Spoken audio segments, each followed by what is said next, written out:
What's up, what's up? This is Rico. Welcome guys, so good to have you.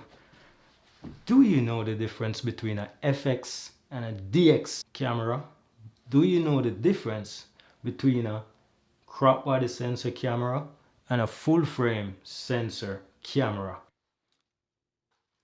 This is a film full frame sensor camera because I'm shooting right now this video on my full frame DSLR Canon 6D Mark II. So I'm just using this film camera for reference. The sensor size is the same, 35 millimeters. And this is a DX crop body sensor camera. So do you know the difference between the full frame and the crop sensor? Are you ready for this? Let's go!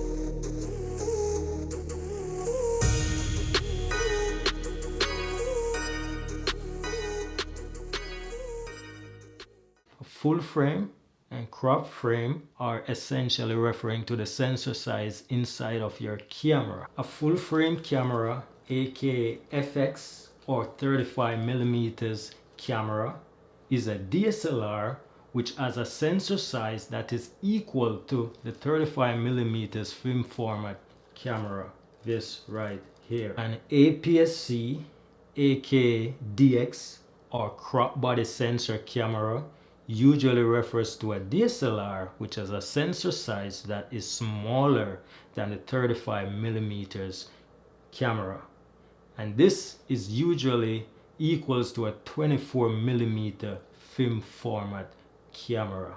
So for demonstration purposes, we're going to use this diagram. If this was the sensor inside your camera, this black area, the outer border, would represent a full frame sensor camera, and the inner border here would represent your DX or crop body sensor camera. Okay, so again, outer frame, this is a full frame sensor, right? And the inner one represents your crop sensor camera. So in essence, the crop body sensor camera will zoom in. All right, let me give one more example. Right now we're shooting on a full frame DSLR. Okay, all right, I'm gonna switch it now. So if I sit in the same position using the same distance, same focal length, and we put a crop body sensor camera right there, this is what's gonna happen. Okay, so now that is a crop body sensor camera shooting the same video. So essentially what happened, the camera zoom in. Okay, so just like the diagram before, yeah, the full frame gonna show more things within the frame, and now the crop one zoom in, showing just this inner portion. All right, so there you have it. I'm gonna switch it back to the full frame. All right, let me give another practical example.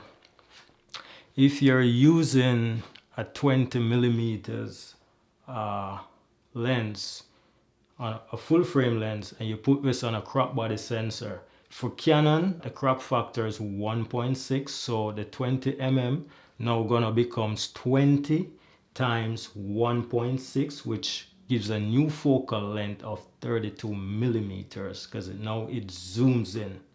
All right, for Nikon, the crop factor is 1.5. So if you have a 20 mm, you multiply that by 1.5, and now your new focal length gonna be, you guessed it, 30 mm. The crop factor, or the multiplying factor, this also affects your aperture. So if you're shooting with a f2.8 lens at a 2.8 aperture, for Canon and you put this on a DX camera, now you have to multiply that 2.8 by 1.6. Now your new f-stop gonna be f4.48, so you have less bokeh in your background. It is less creamy.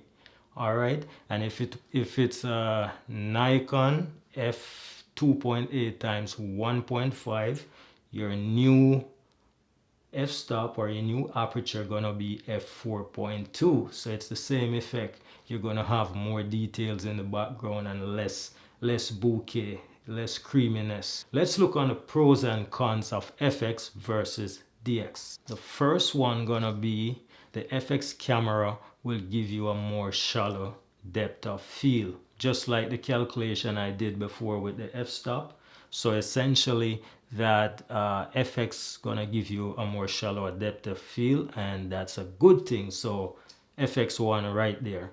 All right, pros and cons number 2. A full frame camera tend to be larger in size and usually heavier. It has a bigger sensor. Pros and cons number 3. For the FX, you'll get a better dynamic range.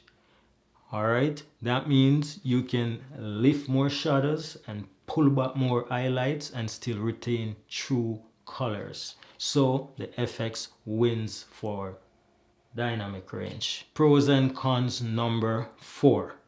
Your FX camera will perform better in low light. Again, let's go back to this diagram. This larger surface area represents your full frame sensor. So essentially more light rays is falling on the bigger surface area versus this smaller surface area. That's simple physics. The bigger the surface area, more light come on. The smaller the surface area, less light. And as a result of that, for the FX camera, you can push that ISO more and in return getting less digital noise. That being said, with modern cameras coming out, there's a very thin line between the FX and DX when it comes to ISO performance.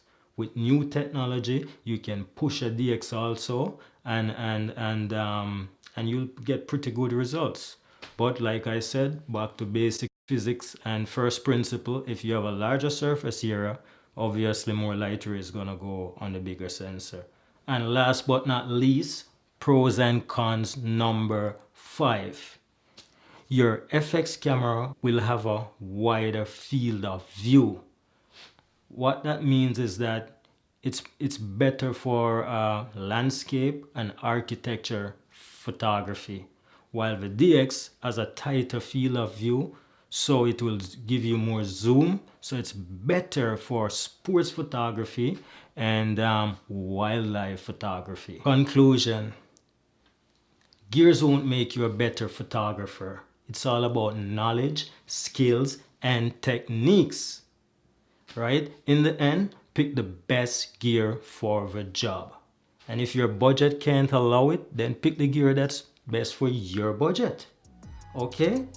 Thank you so much for watching this video, and please remember to like, share, and subscribe.